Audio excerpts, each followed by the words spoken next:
sou o Dr. Thiago Bianco, eu sou cirurgião de transplante capilar. Quando eu comecei nessa área, era até complicado a gente falar isso, porque você percebia uma frustração. Até a minha mãe falou, poxa, mas não é cabeleireiro que faz isso? Eu falei, não, não é, né? Senão eu não dedicaria tanto tempo. Então, eu fiz cirurgia, me formei em Marília, que é a minha cidade natal, depois fiz residência de cirurgia geral. E no meio da residência, que a gente são 2 anos de residência, eu tive a oportunidade de vir para São Paulo, que a gente chama de optativo. Numa dessas visitas eu vi uma sala fazendo transplante capilar, coisa que a gente não sabia. Eu nunca tinha visto e assim, eu acredito que ninguém nunca tinha presenciado isso. Fui o primeiro no Brasil a ofertar essa técnica que a gente faz. Não é bem a técnica que a gente faz hoje, mas é o modo de operar, que era o quê? Sem o corte, né? Não existia assim uma referência de técnica. Na época que eu comecei a fazer o transplante, cada um tinha uma própria técnica, porque não existia um livro, não existia uma referência, não tinha residência, não tinha nem nada que você pudesse seguir. Então era muito intuitivo do cirurgião. Então eu já faço isso há 17 anos, 16, 17 anos, né? Exclusivamente isso. Há uns 15 anos no começo tive que trabalhar também dando plantão à noite, operava de dia, plantão à noite, em todo lugar, para conseguir uma renda até conseguir popularizar o transplante e mostrar para todo mundo. A gente conseguiu se sobressair e há uns 3 ou 4 anos eu acho que eu me realizei meu sonho, que era chegar, ver um paciente na recepção e estranhar o que esse cara tá fazendo aí com tanto cabelo. Então assim, eu não detectei que eu tinha feito um transplante nele, então chegou no grau que eu queria.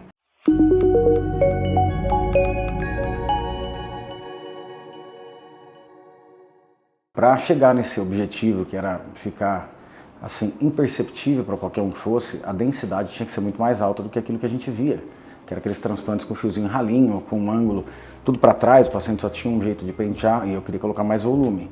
Mas para isso também eu tive que ir modificando os instrumentos para não ter muito trauma na pele, não ter trauma no leito vascular, não envolver necrose, até que para chegar, dar o último salto assim na densidade máxima que ninguém nunca tinha alcançado, a gente precisou comprar uma câmera hiperbárica.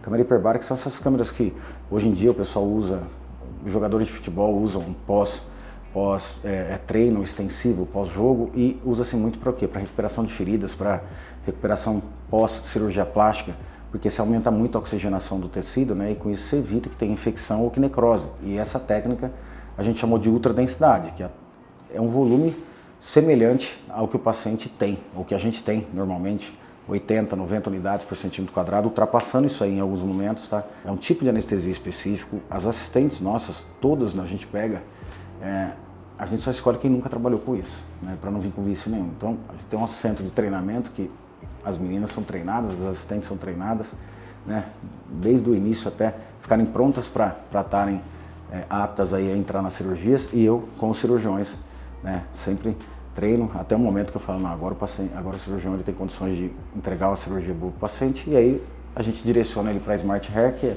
um andar acima, é um outro day hospital, um andar acima, onde cirurgiões executam a mesma técnica que eu, sob a supervisão nossa, em pacientes que não conseguem, às vezes, acessar aqui, ou pela agenda muito extensa, ou até pela questão do valor.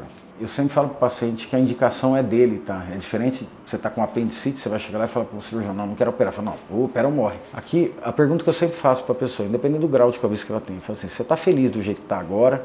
Tá? Se não piorar mais, você está tranquilo? O cara fala, não, se ficar desse jeito aqui para mim tá bom.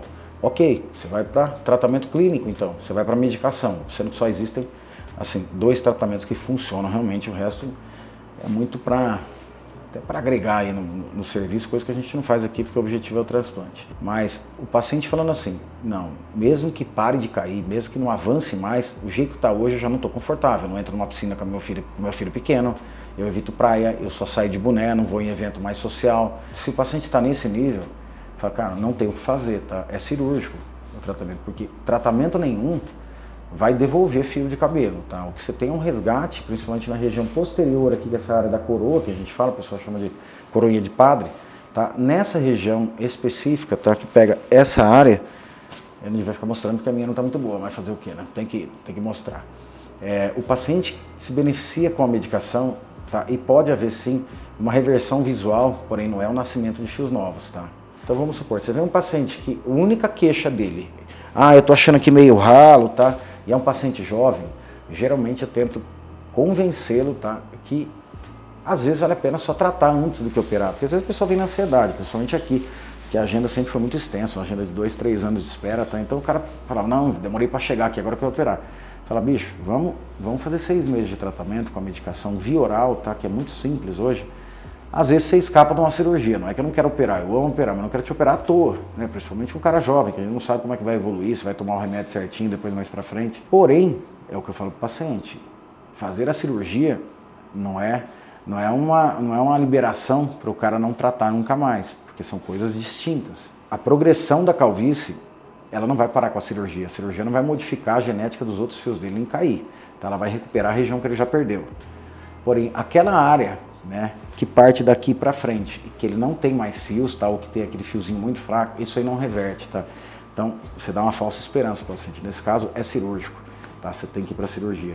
E não faz o cara deixar de tomar medicação, porque a alopecia androgenética, que é a doença, né, o nome técnico da doença, que é a calvície, ela continua progredindo para o resto da vida. Então, não tem cura, tem controle. Tem que tomar medicação. É como um paciente que é diabético, é como um paciente que é hipertenso. Então, todo mundo fala, mas o transplante não é permanente? O transplante é permanente. Os fios transplantados não caem nunca mais. Porém, aqueles outros que não tinham caído, que estavam na região, né, aqui de cima do paciente, se não tratar, vão continuar caindo. A gente sempre teve um cuidado na preparação, na pré-cirurgia e no pós. Mas nada que assim preocupe, porque por incrível que pareça, eu acho que assim, os pacientes, eles viram tantos resultados nossos, tantas pessoas conhecidas fazendo transplante, que eles nunca se preocuparam com a cirurgia, né? E se ia ficar bom, isso todo mundo sabe. A preocupação de todo mundo é o quê? Como que é o pós? É impressionante, o medo de todo mundo é o pós. E o pós, gente, é uma coisa assim, extremamente simples, tá? Eu falo que é intuitivo, como quando venderam o iPhone, falar intuitivo, qualquer um que pega sabe. Então, se a pessoa tiver um bom discernimento, né? Ela vai saber que não dá para sair daqui e no outro dia colocar um capacete. Então, são cuidados, né, que a gente faz, mas cada vez, como a gente faz uma cirurgia cada vez menos invasiva, cada vez com materiais menores, né, a recuperação é muito rápida. Então, eu tenho pacientes, no caso, por exemplo, o Lucas me ligou um dia, né, eu tinha acabado de operar ele falou, doutor, cara, posso treinar hoje? No outro dia da cirurgia, eu falei, não convém, né? Ele falou, já treinei. Eu falei, então por que você tá me ligando, né? Ele falou, o que vai acontecer? Eu falei, vamos ver até umas 6 da tarde se você não morrer, aí tá tranquilo, né? Eu falei, brincando. Mas assim, não acontece nada, o máximo é um inchaço, tá? Mas o que eu peço para o paciente é assim, pelo menos na primeira noite, isso é importante, porque uma vez aconteceu um cara que saiu da cirurgia, foi investir em Bitcoin, não lembrava de nada, nem a senha que ele tinha colocado, se lascou. Então eu falei, não faça nenhum negócio hoje, não faça nada importante, porque sob efeito de sedação, tá? Às vezes ele se sente extremamente apto, acordado, tá? Mas ele tem uma certa amnésia. Então é o primeiro passo, primeiro dia não faça nada. No outro dia eu já falo, você não tá doente, tá? E eu falo pra mulher, não deixa o cara ficar encostado aí não, que ele pode levantar, pode fazer as coisas, não é para ficar deitado, pelo contrário, a gente só deita para dormir. Se quiser até trabalhar, tá? Desde que não exija ficar olhando para baixo, o cara se sente bem, não tem nenhuma contraindicação. Eu tenho pacientes que depois de um dia já voltam para sua cidade, ou de avião, tem gente que dirige, tá? Então não tem essa restrição. O problema nosso é o quê? É o trauma direto, tá? O trauma direto que preocupa, pelo menos nas primeiras 72 horas, que é bater mesmo, né? E acabar arrancando, é o tempo da integração do folículo ali, mais ou menos umas 72 horas, porque não tem cola, nada. É o próprio organismo que faz um processo cicatricial ali, né? Gera fibrina, que vai colando, é uma cola natural. E depois disso aí, teoricamente, assim, já não fica tão fácil de perder, mas ainda tem que ser cuidadoso. Então, a lavagem do cabelo também não existe nenhuma habilidade especial, tá? Eu peço, geralmente, quando o cara é meio desatento, para vir um acompanhante junto, porque senão o cara não presta atenção. Se for eu, por exemplo, eu saio e não entendi nada do que falaram, estava pensando em outra coisa já. Mas é uma higiene normal, tá? Só não deixar a ducha cair muito, muito rápido. O capacete, 30 dias sem usar. Futevôlei, que o pessoal joga muito hoje em dia, eu peço 30 dias, porque você tem duas questões. Além do trauma direto, você tem a exposição solar. Então, resumindo, depois de 30 dias o paciente está apto a fazer qualquer coisa que ele fazia normalmente, tá? Ele pode pegar uma máquina, raspar o cabelo na máquina 0 ou na 1, se ele quiser, pôr um capacete e fazer a Rota 66. Eu falo que já teve paciente que quis fazer. O que a gente tem, né, é lógico, é o que a gente fica muito em cima do paciente, a primeira higiene é feita aqui. Nós temos um call center, tá, que fica no WhatsApp, não é um WhatsApp comum, né, ele é um comunicador, para quem vê de fora é um WhatsApp, mas aqui ele é uma fila, tá, de atendimento, que o paciente escolhe onde ele vai cair, se ele cai com a equipe médica, se ele cai administrativo, se ele cai com a enfermagem, tá? Por quê? Eu sempre gosto que todo paciente que opere pegue as receitas com a gente, eu não quero me ver livre dele, tá? Eu quero, porque a gente monitora, tá? Através também dessa análise, a gente monitora se aquele paciente não está pegando mais receita, vai chamar a atenção e puxar a orelha dele. Fala, bicho, você não está tomando remédio? Claro, com carinho, mas assim, lembrar o paciente, né, cara, a importância de tomar medicação, tá? Então, eles pegam receitas aqui sempre que necessitam. E no início, tá? Nos primeiros 10, 15 dias, tá? Eu gosto de manter assim, que eles entrem em contato com a enfermagem, enviem fotos, tirem as principais dúvidas, tá? Então eu falo pro cara, não precisa memorizar nada, tá no teu WhatsApp, tá no teu e-mail, tá todas as plataformas que você imagina, você pode acessar isso aqui. Mas se você tiver uma dúvida, antes de fazer, entre em contato, tá? Chama ali, é rapidinho no WhatsApp e a gente vai orientar. E também os vasodilatadores, que assim, são medicações que a gente titulou. Titular é o que? Achar a dose correta, né, de medicações já conhecidas, vasodilatadores conhecidos, mas que em doses comerciais não poderiam ser usados, tá? Nós chegamos numa dose que vai beneficiar o paciente em matéria de vasodilatação, tá? Evitando o quê? A falta de oxigenação naquele folículo colocado, a falta de oxigenação e suprimento sanguíneo no tecido ali que foi traumatizado. São medicações aí que o paciente ele pode continuar utilizando, tá? Para sempre, se quiser. É bom porque assim, ele tem um certo efeito colateral positivo que a gente fala, tá? Que é um pouquinho mais de potência sexual, tá? Então, o paciente que vinha preocupado com a questão de tomar finasterida e ficar impotente, é muito importante diferenciar, tá? Fazer só um parênteses aqui, impotência, tá? Que é a disfunção erétil, de diminuição do apetite sexual. A diminuição do apetite sexual é quando o homem ou a mulher, eles não têm muita vontade, tá? O apetite não é grande, mas assim, se conversar direitinho, vai bem. Tá? Então, assim, consegue fazer caso queira, não tem problema de ereção, só não está com aquele apetite tão grande. E é a única coisa que a medicação pode causar, de novo, em 98% dos pacientes não tem nada, em 2% realmente tem essa questão fisiológica. Quando a gente explica certinho o que pode acontecer, o que não é, o mecanismo de ação e tudo mais, o paciente ele tem uma segurança, porque ele confia em você, tanto que ele te escolheu para cirurgião. Ele tem segurança que você não vai dar nada que fizesse mal, e assim, nada de achismo, né? Não estamos inventando um protocolo, tem mais de 40, 50 anos a medicação, né? E uma medicação feita para uso prolongado, então assim, não vai causar nada no futuro. Ah, eu tenho que parar de beber? Não, não pela medicação, tá? Se você beber demais tem que parar, porque senão vai morrer de outra coisa.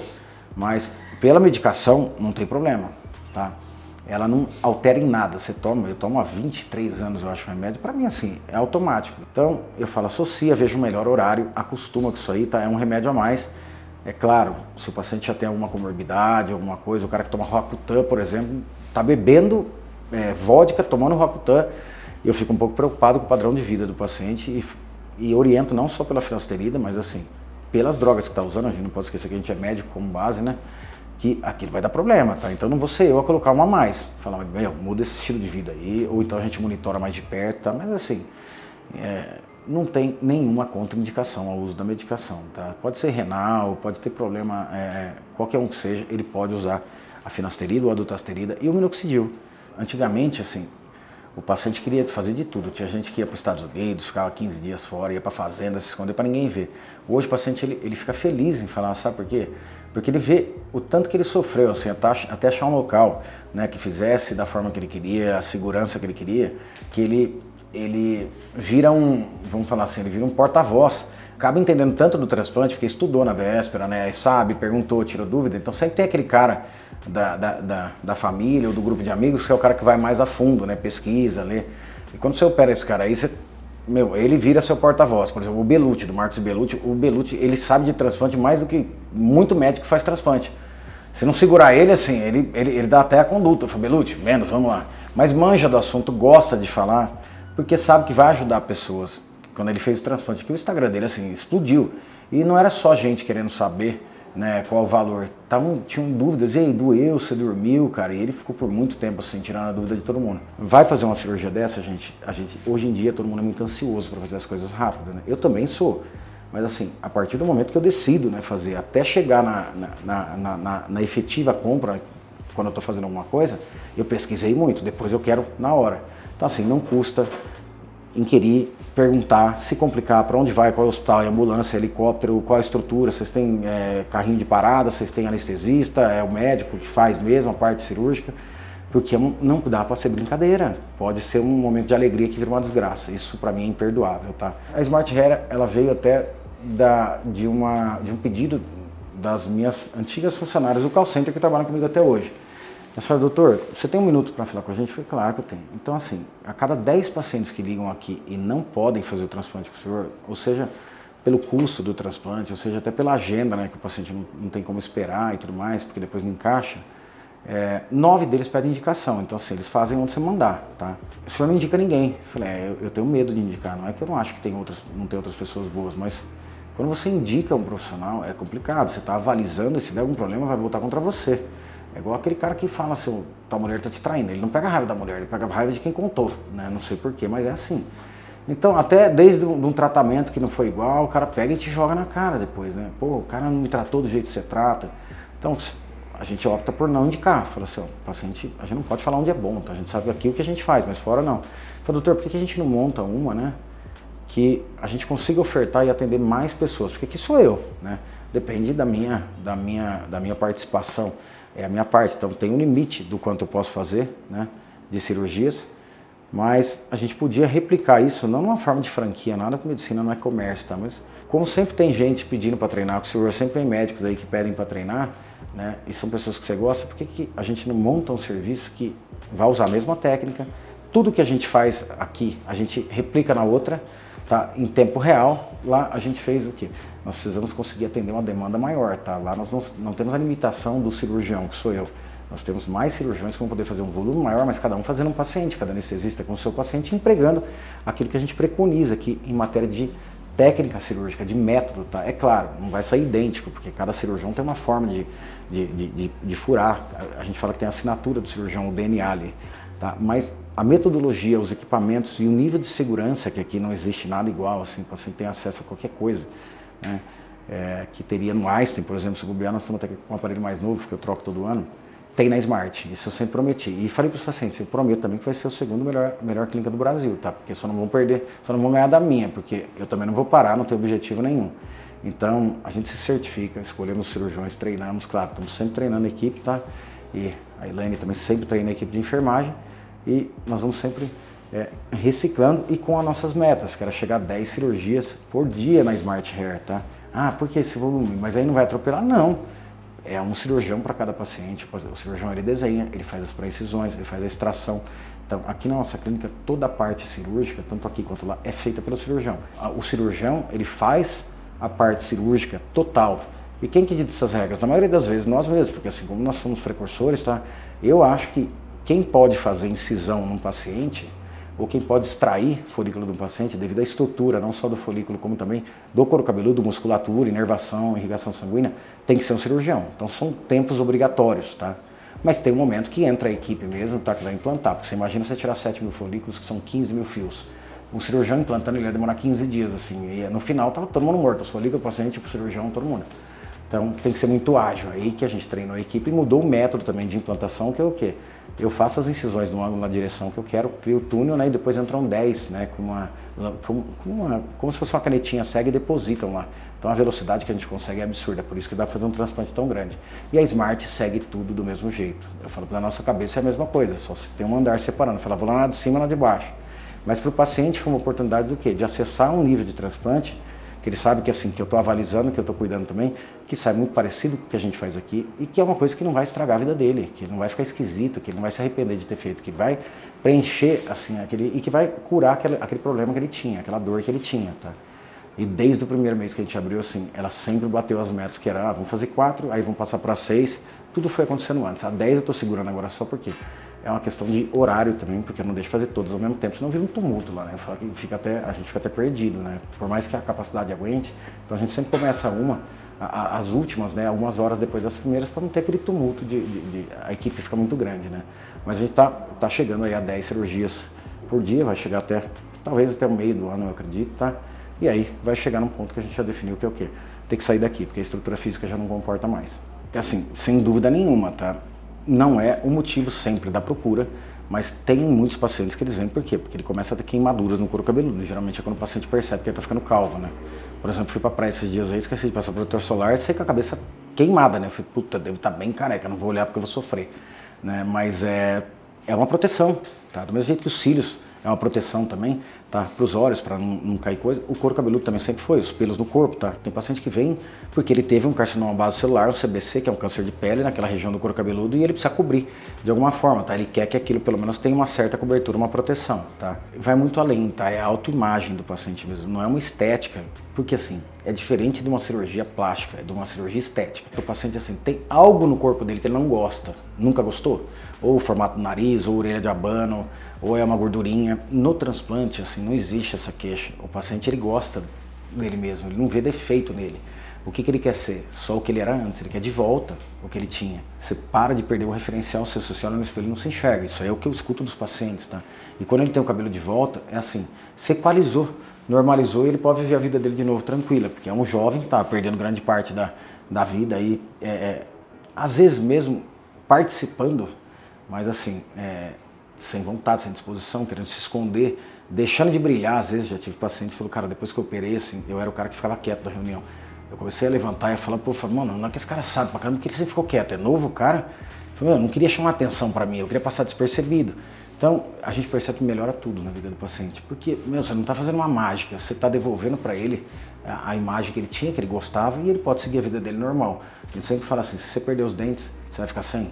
Não, você vai tentar reposicionar, vai tentar colocar de novo, né? O cabelo é a mesma coisa. Só que isso tem que ser feito sem ficar uma coisa bizarra, né? Porque a calvície é melhor do que um transplante mal feito, a calvície é natural. Você entra num local, vão entrar mais pessoas. Agora, se entrar com um transplante mal feito, com uma linha extremamente estranha, tá? Que vira um formato feminino, ou com a testa incompatível com o tamanho do seu rosto, que infantiliza, vai virar uma referência, falar, é aquele cara ali, o esquisito, ou aquelas referências de cabelo de boneca. É triste, mas é verdade. Então, assim, antes calvo do que um transplante mal feito, tá? Então, o objetivo do transplante não é mudar ninguém, é devolver a normalidade pro cara, alguém olhar e falar, nossa, você tá bem, né? Um encontro de turma, que o cara pega e vai depois de 15 anos, fala, você tá bem, o que você fez, cara? Todo mundo bagaçado lá, e o cara inteirão. Ele fala, cara, nada. A pessoa não sabe o que é o cabelo, não sabe se fez uma plástica no rosto, se emagreceu, se faz academia, o que é, tá? Mas é o cabelo que está onde devia estar, tá onde devia estar e não em outro lugar.